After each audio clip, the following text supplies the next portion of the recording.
Hi guys, welcome back. In this weekend's video, I am tackling the kitchen. Yes, I know I said I wasn't going to do it until I came back off holiday, but here we are. Find myself with a weekend that idle hands.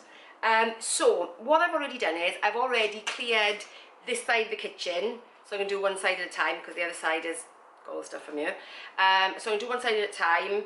I've already cleaned the tiles with a degreaser. I've already taken some medium coarse sandpaper and scraped out the grout. It does say about cleaning it, but I find the best way to take the grout out is with a bit of sandpaper. Plus when it smooths the grout over nicely for you. So I've already done that. The last thing that I've got to do is wipe this down with white spirit. Now, I don't want to do that until I'm actually about to start because it's going to be completely grease-free. So, first of all, let's talk about the paints that I'm going to be using. Now, for the tiles, I'm actually going to be using Wilkinson's tile paint. Now, I've never used this before, and I've never painted tiles before. No, that's not true. I had a friend paint tiles before.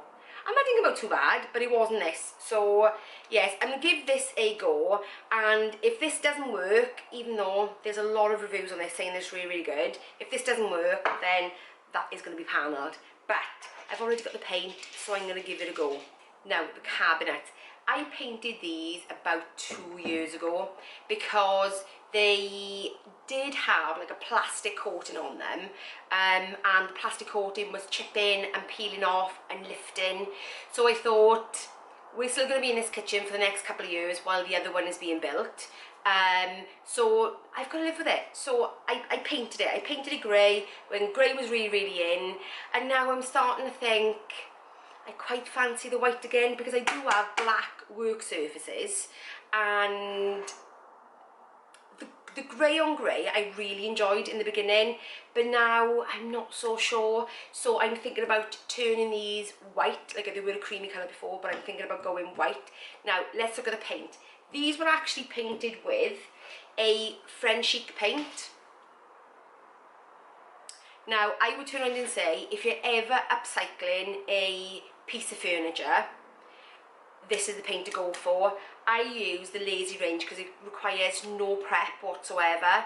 I do use the Alfresco range as well because they got 3 different ranges. They got an original, which may require some prep and will require sealing. The Lazy range you can just paint straight on and it's indoor use. The Alfresco paint is outdoor use, which does make it a tougher paint, a bit more water resistant as well. So if you're going to do a worktop or a work surface, I would always go with the Alfresco because it's more durable. But if you're just doing a normal piece of furniture, Lazy range is really good.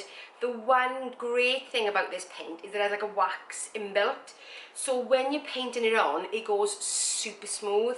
I have tried so many furniture paints over the years because I'm a bit of an upcycler, and I've tried the Rust-Oleum, and I just don't like it. It dries weird. You've got to sand it back. There is no sanding required with this. Now, on these cabinets, I use the Alfresco range in Smudge because it is waterproof. So for the kitchen, I use that. However, my stockist is no longer there. Through lockdown, unfortunately, they closed down. So my nearest stockist is almost 35 miles away. Could have ordered online, but you know me, I'm a bit impatient. So what I did think was, because I did use this when I built my fireplace, I needed a primer because the French chic white paints require an awful lot of coats, and they're not cheap. Those paints, they're not cheap at all. So I used a primer. So I just used the Leyland wood and metal primer, and that went on really super smooth. And I did put an Alfresco paint over the top. In fact, it was this one, which is the Whitey White, which is their most brilliant white. So I did put that over my fireplace afterwards. However, with the cabinet, because I don't have it, and I'm not too bothered about its surface because they can still be wiped down, I'm actually going to use the Leyland fast drying satin paint. This is for wood and metal. So it should be pretty durable as well. So those are the paints that I'm going to be using today. Any questions? Leave me a comment down below. Like I said, I'm a bit of an upcycler, so I've enjoyed painting many things over the years.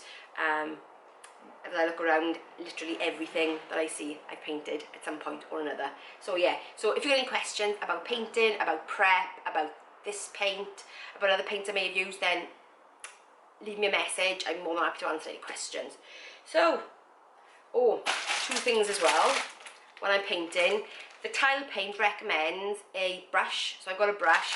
However, I'm not sure, unless it's going super smooth, I do have gloss rollers as well. And these are really, they've got a really fine sponge. So I'm thinking, if anything's going to come out smooth, it'll be them, but we'll see. Anyway, let's get on.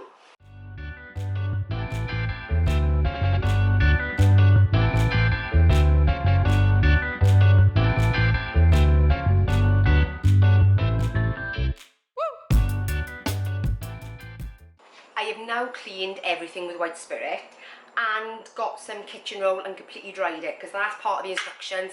Clean with white spirit, make sure it's completely dry before you start. It says stir well before using, apply with a good quality brush. I do have a Harris synthetic fibre brush, so good quality, not expensive but good quality. And then it says that, so for my tiles it should only require 1 coat, but it does say if you've got large or patterned or highly coloured tiles that it may require 2. So it takes about it's touch dried about 4 hours and you can reapply within 12. So let's find a stirring implement and let's get going.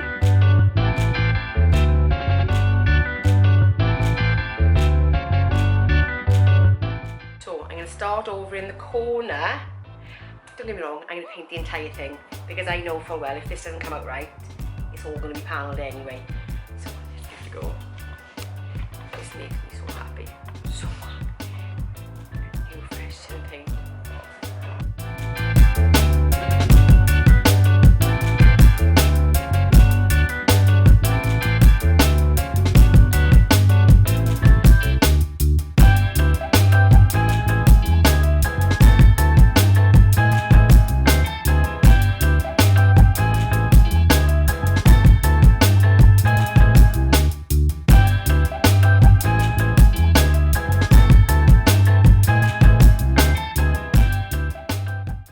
Sure how well the camera is picking this up or not, but it's a very thick paint, so I put it on more liberally at the top thinking it might settle, but you can see the brush strokes, so I thought I would do it thinner to see whether that would settle better because there's less product, but no, not really. So I think you could probably see it. I mean, you would definitely need 2 coats, but I don't know if I'm too happy with the finish. So what I'm going to do is I'm going to do these tiles with the roller and see whether I like the effect better.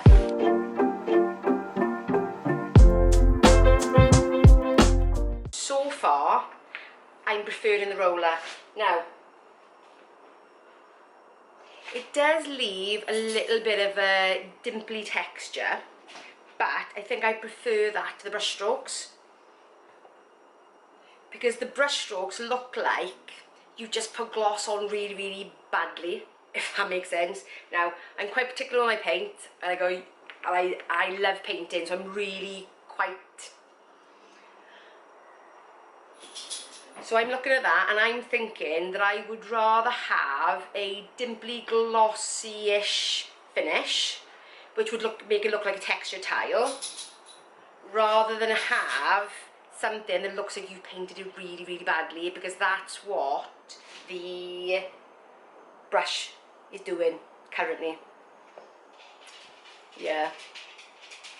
But in fairness, what I'm going to do is, just to make sure that I'm being fair to the brand where it recommends a brush, I'm going to repaint this in 12 hours in the brush again and see how that turns out, and I'll do the same with the roller, and then we can see side by side what they actually look like. But at this present point in time, I'm going to carry on with the roller. At least then, if I need to brush over it because that comes out better, then I can do that. But I don't want to brush it all and then have that awful brushed look. So, roller it is.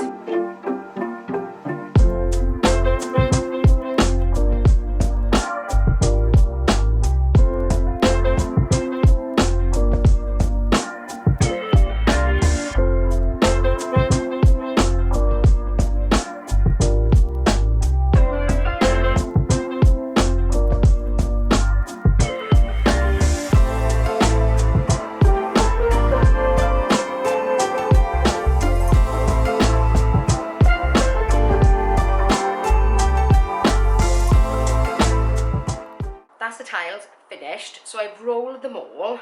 I'm going to give you a bit of a close-up so you can actually see what it looks like. But to be honest, I'm quite pleased with it. I'm quite pleased with how it's turned out.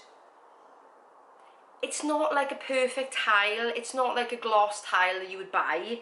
It definitely has a different texture, and I don't imagine that it actually will dry too dissimilar. So if you were looking for smooth white tiles, then unfortunately you will have to retile. But if you're doing it as a bit of a quick fix like I'm doing, because eventually this is going to be ripped out in a couple of years time, and I don't really want to go to the expense of tiling, don't really want to go to the expense of actually putting the board up, but I will if I need to. Just wanted to make it really quick, so I think I would be quite happy with how this will turn out, to be honest. So, as you can see there's a little bit of, like, you can see it's almost like orange peel. It's that little ripple in it.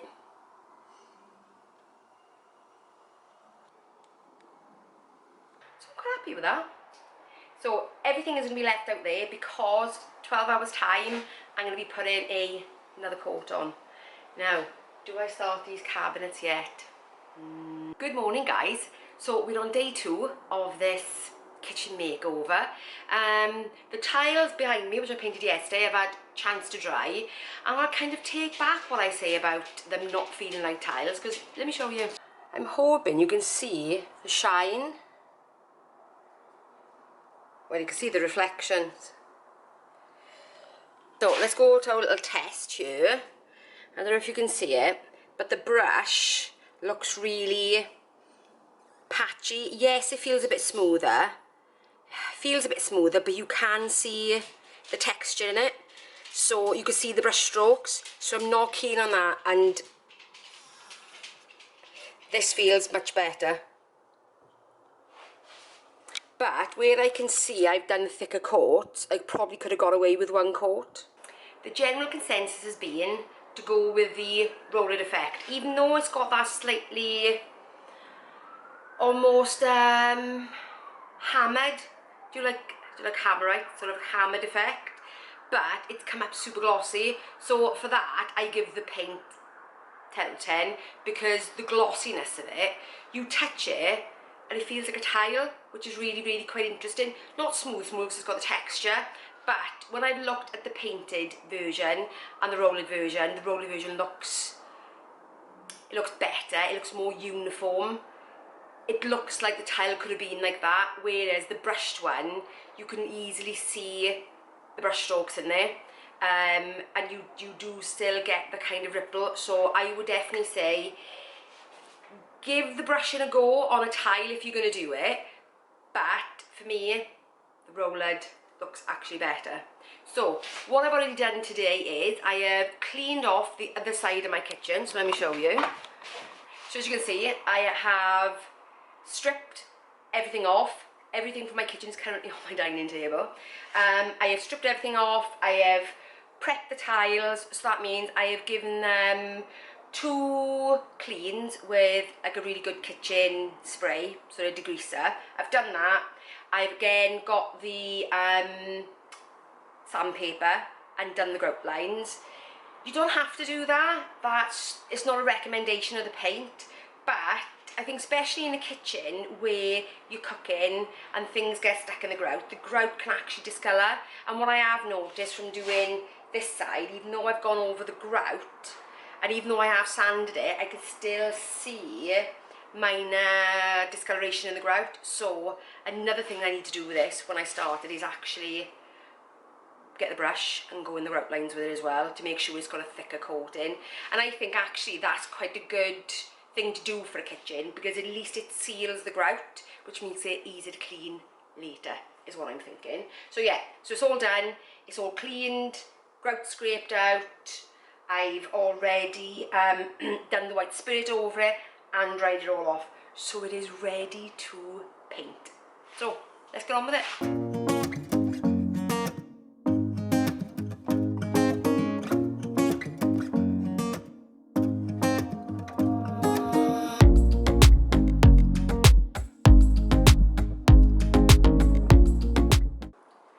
That side of the kitchen is now done, so I'm going to put the second coat on this side. Make sure that I'm going in between the grout lines with a brush. The one thing I would say is, if you're going to do this, do the brush lines and the roller a bit at a time, because otherwise, by the time, if you do too many, and you get back to where you've done the brush things, the paint has already started to set, and you can start to see lines, and you really got to then roller them out. So, grout line, roller, which is how I started off, but you know what I'm like, it's just like, just want to get on with it. Both sides are now painted. I have given the one that I painted this morning a thicker coat than yesterday, so let's see whether in a couple of hours time whether it actually needs repainting or not. This one, it's like a second coat, will definitely not need another coat. One thing I would say is, though, a little bit of a tip: once you roller your tiles, don't get rid of the roller for a good 5 minutes after you've done your tiles, because you need to go back and check, because sometimes the paint can run out of the grout and can give you a little bit of a run. So yeah, so then you can quickly roll it over it, and like I did, I chucked it out and came back and there's a run. So yes, bit of a tip, don't do as I did, keep hold of your roller, because then I take it back up in the bin and go on, like you see. So yes, so both of them are done. So I'm going to let those dry, and we'll see what we can get on with next. So that is it for today's video. So part 1 of this 3-part kitchen makeover is done. Tiles are absolutely finished. So they've got to dry, and then got to get on with those cabinets. Like now. Not, you won't see them now, but you'll see them tomorrow. But anyway, I will see you in tomorrow's video. Bye guys.